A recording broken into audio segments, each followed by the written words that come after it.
uu soo qaban qaabiyay ururka dhalinyarada ee lagu magacaabo Gurmad ayaa maanta waxaa lagu qabtay hotel Rays ee magaalada Boorama. Kulankaasi ayaa waxaa ka soo qayb galay aqoon-yahano, xildhibaano, siyaasiyiin iyo qaybo kala duwan oo bulshada kamid ah. Ugu horeyn waxaa halkaasi isagu ka hadlay oo ka soo jeediyay sababaha ay kulankan u qabteen ka hadlay Maxamed Abiib Yuusuf oo ah afhayeenka ururkaasi dhalinyarada ee Gurmad lagu magacaabo. Waxaa isaguna sidoo kale halkaasi ka hadlay isla markaasina baahiyaha dhalinyarta ay u baahan yihiin iyo kaalinta siyaasadeed ee laga rabo si weyn uga soo jeediyay xildhibaan Axmed Yaasiin Sheekh Cali Ayaanle oo kamid ah xildhibaanada ugu daada yar ee ku jira golaha baarlamaanka ee Soomaaliland isla markaasina kamid ah xisbiga mucaaradka udub. Waxaanu ka hadlay arrimo fara badan oo siyaasadda wadanka meelaha uu marayay waxaana kamid ah hadaladiisii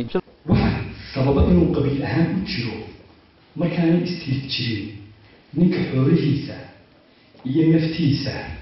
iyo sharaftiisa waxa sayfkareeyo qabiilka wakiil reer loo dhawaanayo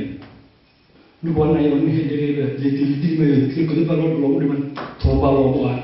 marka waa insurance police waxa marka qabyaalati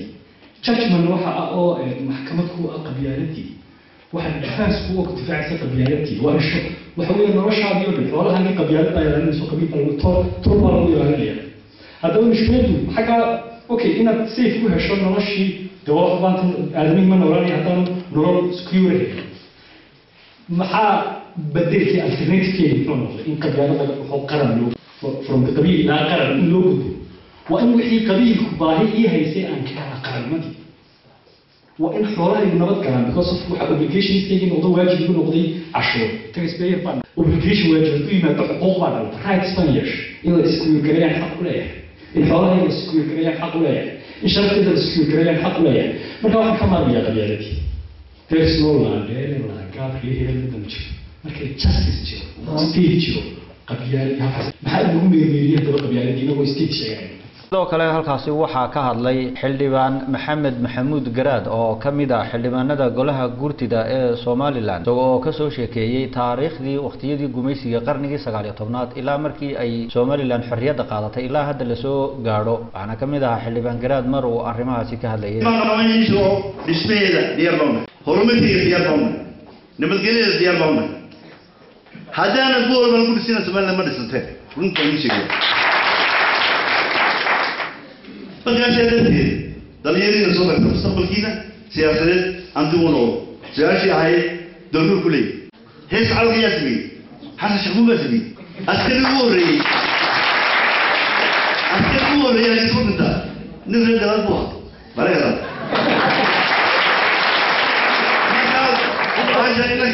إنك يقول كلية وتهوى صوت كذا استاجع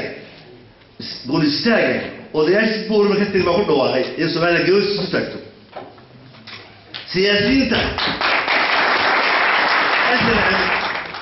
ee waaweyn ma rabin goos taag laakiin waxa rabay dhalinyarada iyo inta mutakariyada ee qorigiisa tarbi